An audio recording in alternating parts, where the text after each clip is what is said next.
Vous pensez vraiment que notre fils n'est pas le vôtre? La question était suspendue dans l'air comme du verre brisé. Mon mari Nathan se tenait devant moi, tenant une enveloppe de mètres génétiques, avec une expression mêlée de honte et de détermination. J'ai pensé à toutes les réactions possibles, crier, pleurer, supplier, mais quelque chose en moi a craqué. Je veux faire un test de paternité, Emma, a-t-il dit, comme s'il demandait à vérifier les prévisions météorologiques. Lucas ne me ressemble pas du tout.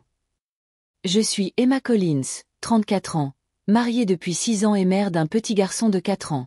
Du moins, c'est ce que je pensais jusqu'à hier soir. Une épouse dévouée, une mère aimante. Maintenant, apparemment, je suis soupçonnée d'infidélité. D'accord, ai-je répondu avec un calme qui m'a surprise moi-même. Faites le test. Son expression oscille entre la surprise et la confusion. Il s'attendait à des larmes, à des dénégations désespérées ou à des aveux. Mon assurance l'a complètement désarmé. Ce que Nathan n'a pas compris, c'est qu'à ce moment-là, j'avais déjà pris ma décision. Parce que lorsque quelqu'un qui est censé vous aimer inconditionnellement regarde votre enfant et voit un étranger, quelque chose de fondamental se brise irrémédiablement. Ce n'était pas la première fois que je remarquais ces doutes. Il y a 3 mois, lorsque sa mère a fait remarquer que Lucas avait des traits tellement différents, pendant notre déjeuner dominical, j'ai vu la façon dont Nathan étudiait le visage de notre fils. Après cela, les commentaires ont commencé à affluer, d'abord en petit nombre. Il n'a rien à voir avec mon côté de la famille, n'est-ce pas? Ses yeux sont si différents des nôtres. C'est drôle qu'il n'ait pas hérité de mon menton ou de mon nez. Chaque remarque était une petite aiguille qui creusait le ballon de notre bonheur. Chaque commentaire, une pierre dans les fondations de notre mariage. Et je chérissais chacune d'entre elles, cataloguant silencieusement la méfiance croissante de Nathan. Nathan savait très bien qu'il était mon premier et unique partenaire. Nous nous étions rencontrés à l'université, avions commencé à sortir ensemble en 2e année et nous étions mariés après avoir obtenu notre diplôme. Notre histoire d'amour était si prosaïque qu'elle en était ennuyeuse. Pas d'ex-compagnon compliqué, pas de coup d'un soir, pas de sombres secrets. Lucas est né après 3 ans de tentatives pour tomber enceinte, y compris des traitements de fertilité. Nous avons traversé tout cela ensemble. C'est du moins ce que je pensais. Tu es sûr de ne pas vouloir en parler d'abord? Demande-t-il en tenant toujours l'enveloppe. J'en suis sûr. Si tu as besoin d'un test pour me croire, alors nous ferions mieux de le faire bientôt. 1 semaine s'est écoulée. Savez-vous ce qui est plus bouleversant que d'être accusé de trahison? La normalité forcée pendant que nous attendions les résultats. Nathan va travailler comme directeur des opérations à la banque locale. Moi, je continue mes cours d'art pour enfants. Lucas dessinant des dinosaures et demandant quand nous pourrions aller au zoo. Pendant ce temps, je faisais des recherches sur le divorce pendant mon temps libre, je consultais discrètement un avocat et je commençais à transférer de petites sommes de notre compte commun vers un nouveau compte que j'avais ouvert de mon côté. Pas par vengeance, mais juste au cas où. L'enveloppe contenant les résultats est arrivée un jeudi. Nathan l'a pratiquement arrachée des mains du facteur. Il l'a ouverte au milieu de la pièce, ses yeux parcourant frénétiquement le document. « C'est le mien, dit-il, la voix brisée. Lucas est vraiment mon fils. » Son expression se transforma en un véritable soulagement, mêlé à quelque chose qui ressemblait à du bonheur, comme s'il avait gagné un prix pour avoir découvert que le fils qu'il avait élevé pendant 4 ans était vraiment le sien. « Félicitations, ai-je répondu, la voix parfaitement maîtrisée. Maintenant, tu es sûr que c'est ton propre fils que tu paies pour élever. Son sourire disparaît. Qu'est-ce que ça veut dire? Cela signifie que si tu as besoin d'un bout de papier pour croire que je ne suis pas une menteuse et une tricheuse, alors nous ne devrions vraiment pas nous marier. C'était la vérité qui avait grandi en moi comme une graine sombre. Certaines choses, une fois brisées, ne peuvent être réparées. La confiance en fait partie. Emma, tu exagères. J'avais juste besoin d'être sûre. Sûre de quoi? Que je n'ai pas couché avec un autre homme. Que je ne t'ai pas trompé tout au long de notre vie commune. Que je ne suis pas l'horrible personne que tu crois que je suis. Si vous avez aimé cette histoire de confiance brisée, n'oubliez pas de vous abonner pour recevoir d'autres contenus qui vous feront réfléchir sur les relations. Parce que ce qui se passe ensuite va complètement changer nos vies. Où vas-tu? Nathan m'a demandé de prendre la valise qui était déjà rangée dans l'armoire. Loin d'ici. Et j'emmène Lucas avec moi. À ce moment-là, je ne savais pas encore exactement ce que j'allais faire. Tout ce que je savais, c'est que je ne pouvais pas rester sous le même toit qu'un homme qui avait choisi de douter de moi. Ce à quoi je ne m'attendais pas, c'est à la réaction de Nathan lorsqu'il comprendrait que ses actes ont des conséquences. Je ne m'attendais pas non plus à ce que je sois mieux préparée qu'il ne l'imaginait à reconstruire ma vie sans lui. Comment retrouver la confiance après un tel événement? Et que se passe-t-il lorsque la personne qui vous a profondément blessé se rend compte trop tard de l'erreur qu'elle a commise? La première nuit dans cet hôtel a été surréaliste. Lucas dormait facilement, mais je restais éveillée, mon téléphone portable clignotant sans cesse avec les messages désespérés de Nathan. « S'il te plaît, Emma, tu en fais trop. On peut en parler. Ne détruis pas notre famille pour un malentendu. » Un malentendu? Il m'accusait d'infidélité, remettait en cause toute notre histoire, doutait de la paternité de notre fils durement acquis. Et maintenant ce n'était qu'un malentendu? Ce que Nathan ne savait pas, c'est que je me préparais à ce moment depuis plus longtemps qu'il ne le pensait. Non pas parce que je soupçonnais qu'il remettrait en question la paternité de Lucas, mais parce que les signes de sa méfiance s'accumulaient depuis des mois. Le lendemain matin, après avoir déposé Lucas à la crèche, je me suis rendue directement au cabinet de mon amie d'université, Olivia Reed, aujourd'hui l'une des meilleures avocates spécialisées dans les divorces de la ville. « Tu as eu raison de venir me voir il y a plusieurs semaines », m'a dit Olivia en passant ses doigts sur les documents que nous avions préparés. « Tes notes sur ces commentaires, les transferts financiers documentés, les relevés de comptes conjoints, tout cela va être très utile. » Je me sens encore bizarre, comme si j'exagérais, ai-je avoué. Olivia a refermé le dossier et m'a regardé en face. « Emma, il a douté de votre fidélité et de la paternité de votre enfant. Certaines lignes, une fois franchies, ne peuvent être redessinées. Il a brisé la confiance fondamentale de votre mariage. » J'avais parlé à Olivia des commentaires de plus en plus fréquents de Nathan, de ses insinuations subtiles qui devenaient de plus en plus explicites. J'avais consigné chaque remarque dans un journal, date, heure, contexte. Comment j'ai consigné chaque fois qu'il comparait Lucas à d'autres hommes, ou qu'il posait des questions sur l'endroit où je me trouvais lorsque je sortais seule pendant quelques heures. « Tu as la clé USB que je t'ai donnée ?» demanda-t-elle. J'ai acquiescé. La clé USB contenait tous les documents importants, certificats, contrats, police d'assurance, dossier médical de Lucas, y compris les traitements de fertilité que nous avions suivis ensemble. Elle contenait également des copies de nos déclarations d'impôts des 5 dernières années, ce qui, selon Olivia, était crucial. Pendant ce temps, Nathan me bombardait de messages, alternant entre appels désespérés et accusations voilées. « Tu te comportes comme un enfant gâté. Si tu veux détruire notre famille, aie au moins le courage de parler. » Je voulais juste être sûre. N'importe quel homme ferait la même chose. J'ai bloqué son numéro, mais il a continué à m'envoyer des courriels. Puis il a créé un autre compte Instagram pour me contacter. Chaque nouvelle tentative ne faisait que confirmer que je prenais la bonne décision. Le 3e jour, ma mère a appelé. « Nathan est venu me voir », dit-elle d'une voix inquiète. « Il est dévasté. Il dit que tu es irrationnel. Il t'a dit pourquoi j'ai quitté la maison, ai-je demandé. Il a dit que vous vous étiez disputé à propos d'un test médical, mais il n'a pas donné de détails. » Un test médical? Maman, il a fait un test de paternité parce qu'il pense que je l'ai trompé. Il ne pense pas que Lucas soit son fils. Le silence à l'autre bout du fil en disait long. Mon Dieu, Emma. Et Lucas est. Bien sûr que c'est son fils, m'exclamai-je, offensé que même ma mère puisse en douter. Le test a confirmé l'évidence. Mais s'il avait besoin d'un papier pour me croire, notre mariage était déjà terminé. La semaine suivante, alors que Lucas et moi nous installions dans un appartement temporaire qu'Olivia nous avait aidé à trouver, Nathan commença à désespérer. Ma sœur m'a appris qu'il était arrivé ivre chez elle, pleurant et disant que je détruisais sa vie, pour un simple test. J'ai également appris par des collègues communs qu'il racontait une version très édulcorée de l'histoire, à savoir que j'avais « paniqué » à cause d'une « procédure médicale de routine » et que j'avais kidnappé notre fils.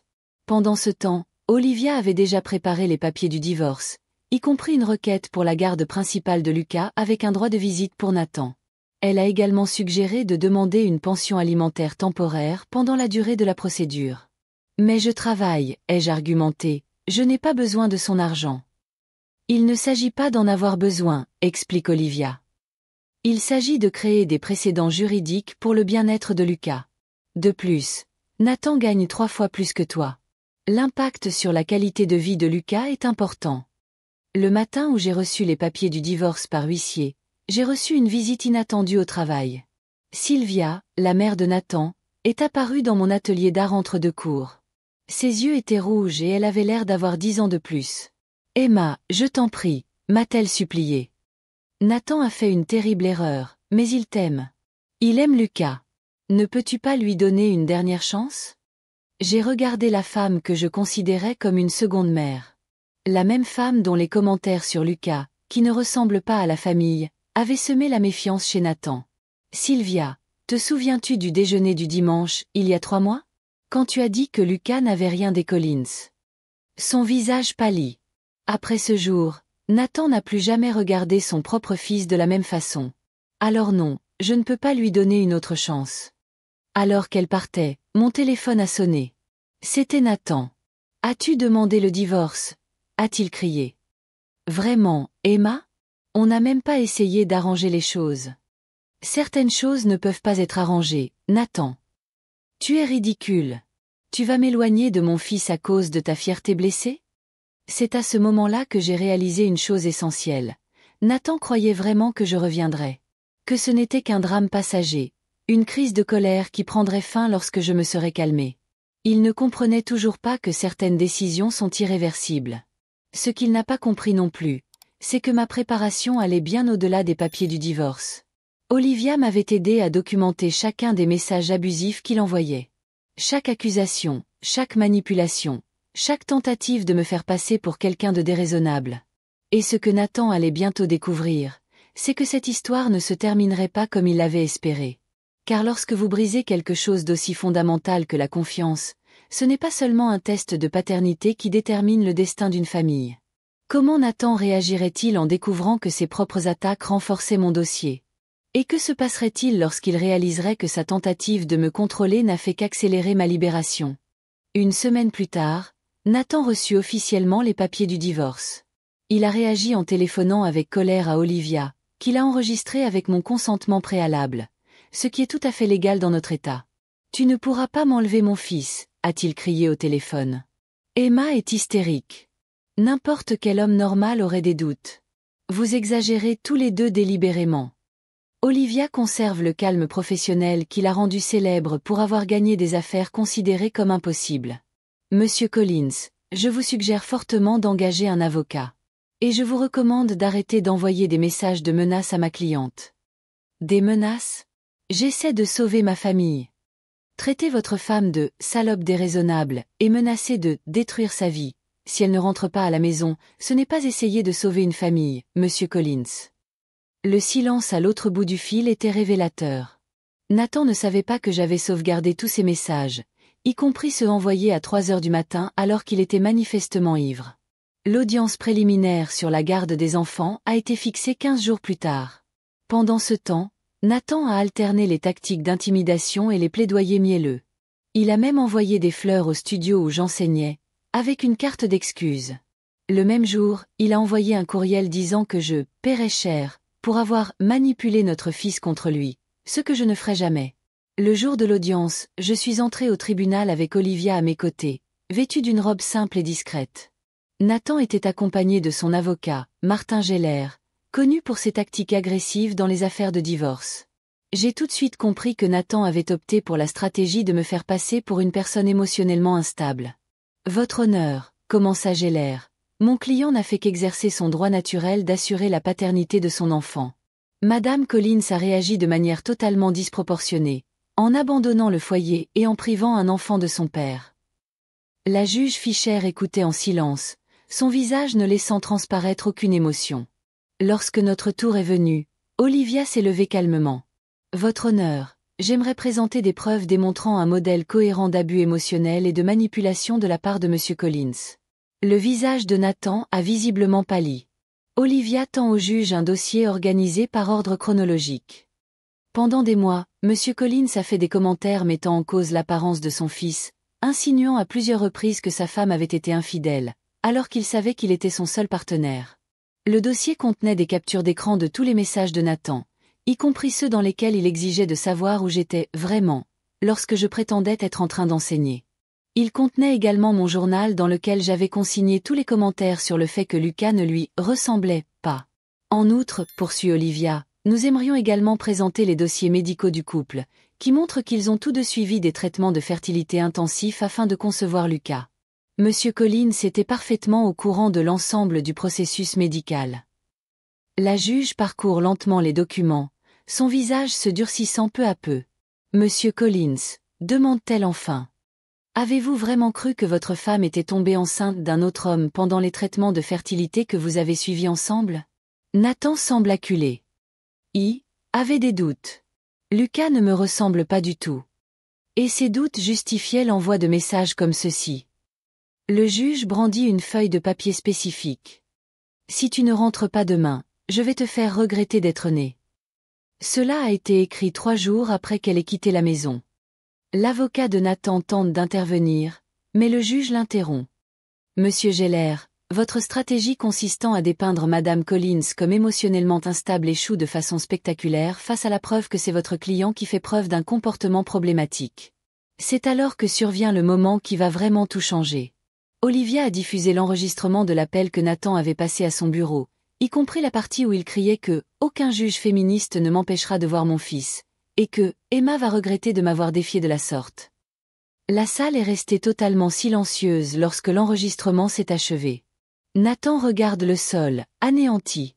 La juge Fischer ajuste ses lunettes et parle avec un calme qui cache une indignation évidente. Monsieur Collins, ce tribunal accorde la garde temporaire complète à Madame Collins, avec des visites supervisées pour vous 1 fois par semaine. J'émets également une ordonnance restrictive temporaire, interdisant tout contact direct avec Madame Collins en dehors des paramètres établis pour les discussions au sujet de son fils. Nathan se lève brusquement. Nathan se leva brusquement. C'est injuste. Elle ment. Elle déforme tout. Monsieur Collins. La voix du juge est tonitruante. Votre comportement dans cette salle ne fait que confirmer mes inquiétudes. Un mot de plus et je vous condamne pour outrage. Nous avons quitté la salle d'audience avec une victoire importante. Non seulement j'aurai la garde principale de Lucas, mais j'aurai aussi le droit de rester dans notre maison. Nathan devrait trouver un autre endroit où vivre. Sur le parking, Sylvia, la mère de Nathan, nous attend. Elle avait les yeux rouges d'avoir pleuré. « Emma », dit-elle doucement. « Je n'aurais jamais cru qu'on en arriverait là.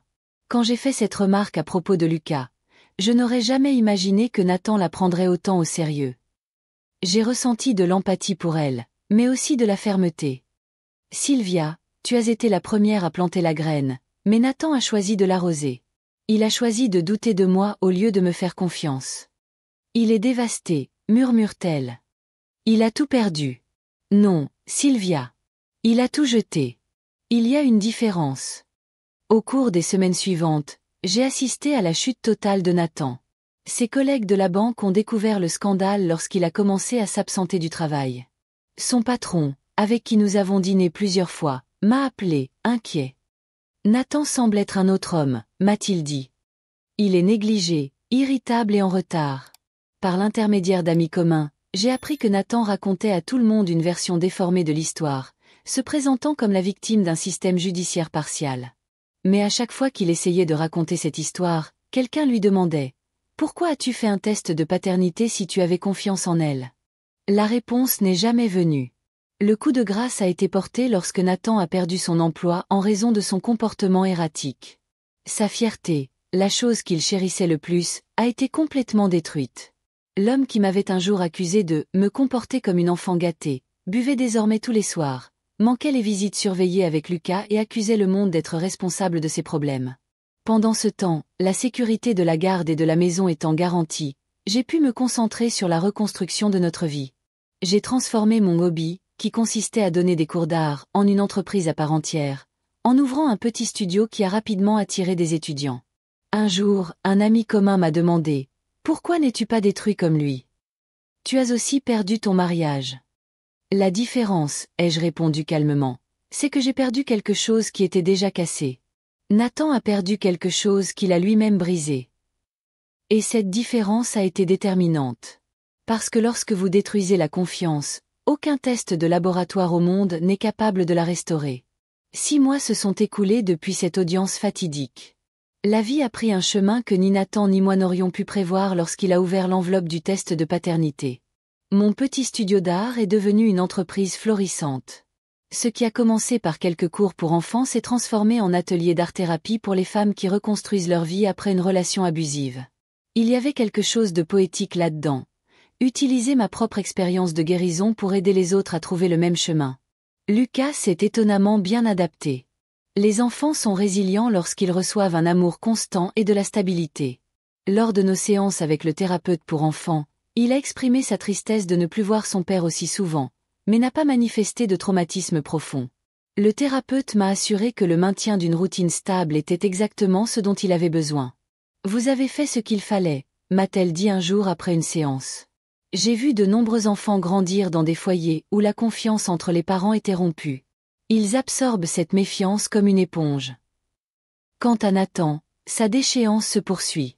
Après avoir perdu son emploi à la banque, il a trouvé du travail dans une institution financière plus petite, avec un salaire considérablement réduit.